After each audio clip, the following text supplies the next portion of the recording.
Dave Bartu. He covers and writes and tweets and breaks down numbers for college football. He's kind of an analytics guy. Not kind of. He is an analytics guy. And you can find him on Twitter at the College Football Matrix, CFB Matrix. Dave joins us right now. How are you, Dave? I am doing good, man. We get two things starting this Saturday. And decent games. Oregon archery season for elk and college football. And in my world, the order of importance is exactly that. Wait a minute. Elk season's more important than football season for you? It is. Well, number one, there's a lot of crappy games this month in September anyways, so I'm not going to miss anything. I don't watch a lot of games anyways. I'm not an X's and O's guys. I tell stories with numbers, like you said. But elk season only lasts 4 weeks. I mean, by the third week of September, it's done, and then I got college football the rest of the way. So, not that I won't keep an eye on it, but you got to have something else. Well, yeah, it's good to have other hobbies, but that isn't exactly the lead you should be playing as a guest on a sports talk radio program, Dave. Oh, dude, let me tell you, there's hunters out there right now going, oh yeah, that is going to be awesome. See, but the nice thing with connectivity now is I can get updated on college football instantly, anywhere. It doesn't matter where I'm at. I can be on a mountaintop bugling for elk and just look at my phone and go, oh, yeah, BYU's losing again. Okay, cool. Well, that's what we hope the signal is that you get a week from Thursday night as Utah travels down there. By the way, before we get into some of your thoughts on the Utes, the Cougars, the Aggies, and some of the other stuff in college football, your bio says consultant to coaches and ADs and football ops guys. Would a fair comparison for you? Are you kind of the Ken Pomeroy of college football? Because Ken Pom's kind of cut out his niche in college basketball, and a lot of basketball programs have turned to him for information. Do you kind of do the same thing with college football? Yeah, it's his is a little bit more.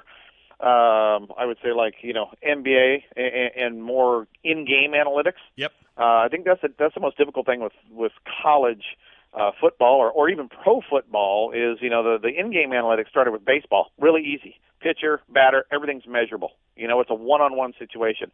Basketball court, 5-on-5. You can chart where everybody is. The setups are reasonably the same, and the shooting is from a very finite area. In football, man, when that ball snaps, you got 22 guys moving at once in a 100-yard long field. It is really hard to do in-game stuff. So we focus on pregame. So with ADs, we are focusing our analytics on we work in the recovery department, for guys coming off surgery and so forth. We have a lot of health and wellness analytics. We also look at the analytics for coaches, hiring and firing. We're involved usually each year on an average about 4 new hires per season with new head coaches that are out there in college football.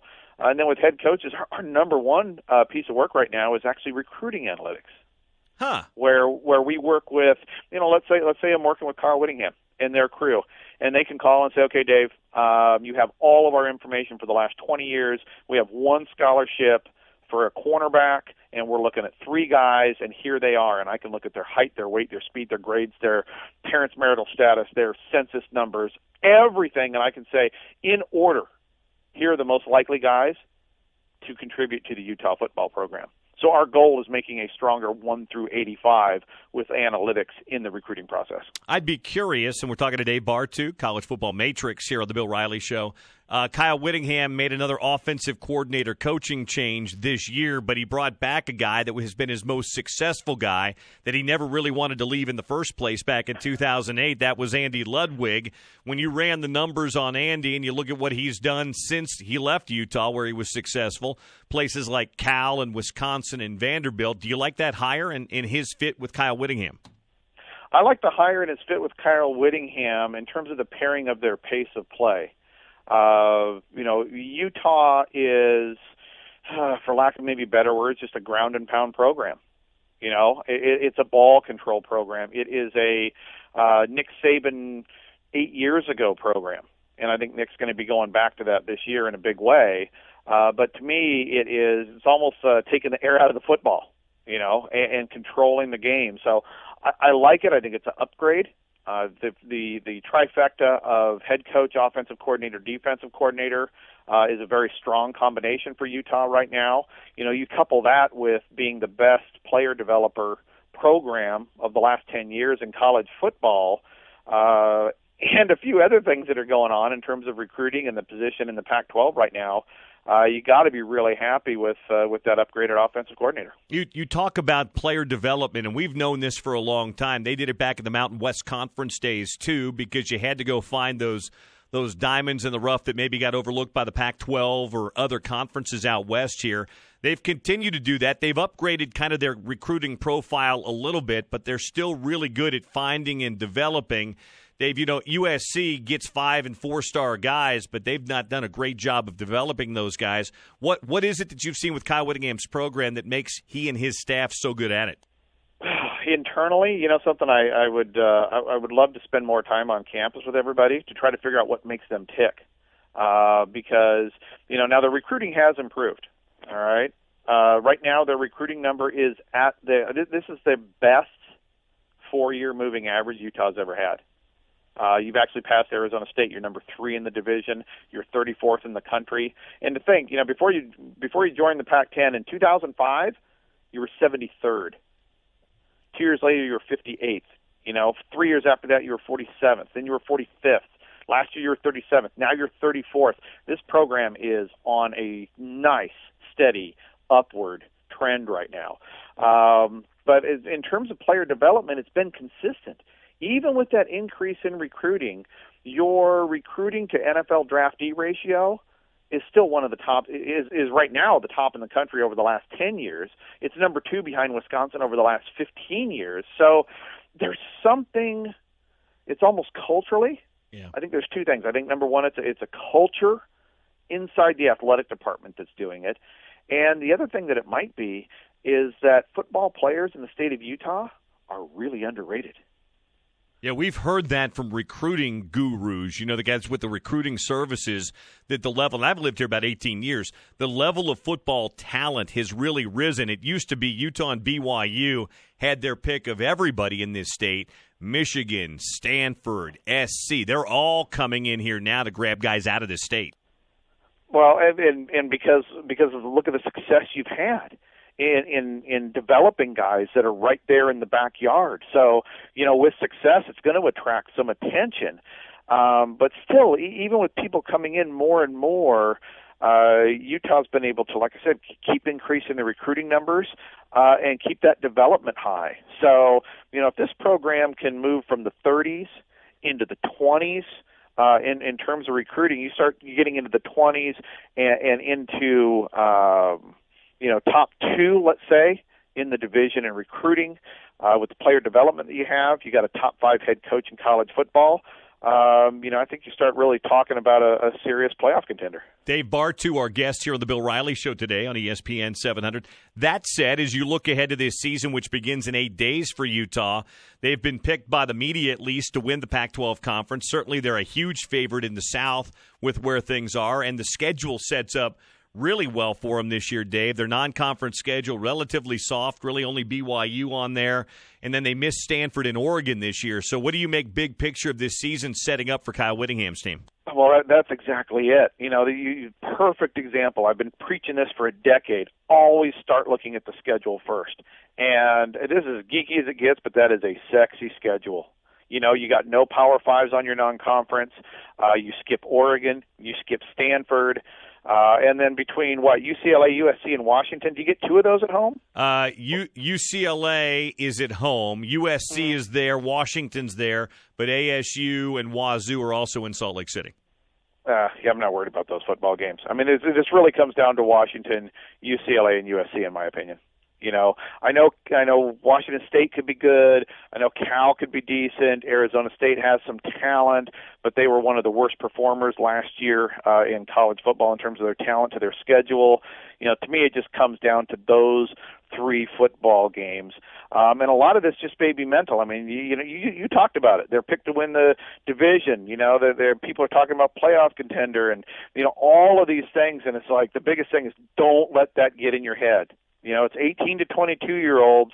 USC is still incredibly talented. Washington is more talented and incredibly well coached. So, you're not going to get really a better opportunity in terms of schedule and talent, for Utah right now going forward, because we should expect UCLA, we should expect USC to get better. You should expect Oregon to get better when they fire their offensive coordinator, and Stanford is going to be consistent as long as David Shaw is there. So I think of all the years, you have peak recruiting, and arguably the schedule you have right now is as down as it's going to get for all of those teams. The time is right now for the Utes.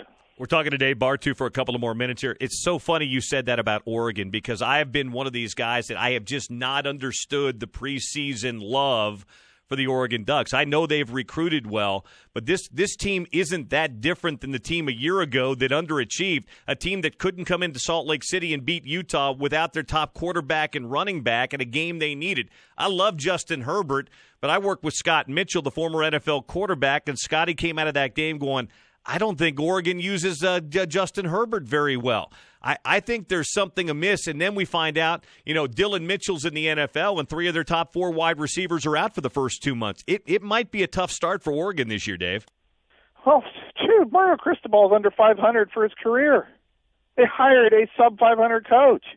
They have an offensive coordinator that is in the bottom 20% of offensive coordinators in all of FBS, not just Power 5, all of them. This is year 4 for his offense. And guess what? Every year, their scoring efficiency has declined. Herbert's gotten more experience. Herbert's grown up. Herbert's gotten bigger. First-round draft pick. Offense, down, down, down, down. I don't believe it. I'm not buying it. I don't buy the coaching staff. The only thing I buy is they made a really good hire, pulling the defensive coordinator out of Boise, and this is going to be his first year. So, until Oregon makes some changes on the coaching side of it, yeah, they can recruit all they want, but I think they're going to underperform the talent simply because they don't have the coaching staff in place. They have a recruiting coaching staff in place, but I don't think they have a game coaching staff in place. Hey, before I let you go, give me a quick thought on BYU and Utah State this year. Gary Anderson goes back to Logan to coach Utah State. He's got Jordan Love at quarterback. Kalani Sitake's in year 4 down at BYU. Something? Utah State, I like Gary back there. I loved Wells. I think it's a great hire for Tech. Here's my big thing with BYU right now. Looking at the numbers. Over the last 20 years, and I put a lot of value into recruiting trends, BYU is at their worst 4-year stretch this century. This is the lowest talented team in my spreadsheet BYU has ever had. The gap right now between BYU and Utah is huge. It's huge. It's the biggest it's ever been. And it's going to get bigger. It's going to get worse. BYU is going to get worse. They're not going in the right direction. Their classes have gone down every single year for 3 straight years. They are going in such the wrong direction right now. And I think BYU is going to get worse before it gets better. Now, that being said, talent-wise with Utah State, pretty even. So really I think this is going to be a coaching game. You have a new head coach at Utah State, so I think you're going to have a little bit of a cultural and scheme issue there. So I think BYU is going to win that football game. But of all the things that I'm looking at between Utah State, and BYU, the most glaring thing is the absolute bottom falling out of BYU recruiting and the talent level dropping really bad the last 2 years, which means it's going to be bad for a few more. That's what you really got to look at right now. It may not be the win and loss record for Sitake that really gets him in trouble. It's his inability to get players to Provo. You can find him at College Football, CFB Matrix. And if he's not on a radio show somewhere or on Twitter, he's probably hunting elk in the mountains of Oregon, at least for the next couple of weeks. And then he'll focus hard on college football at the end of September. Dave, great having you on. I'll talk to you. Let's do it again after hunting season. Hey, we can do it from hunting. If I got signal, I'll talk to you from the mountains, but baby. I can do it. I don't need scare the animals away. You'll scare the animals away. No. I'm going to tag out this weekend anyways, and we're just going to be back to football full time. That sounds great. Thanks, Dave. See you, bro. All right, there you go. Dave Bartu.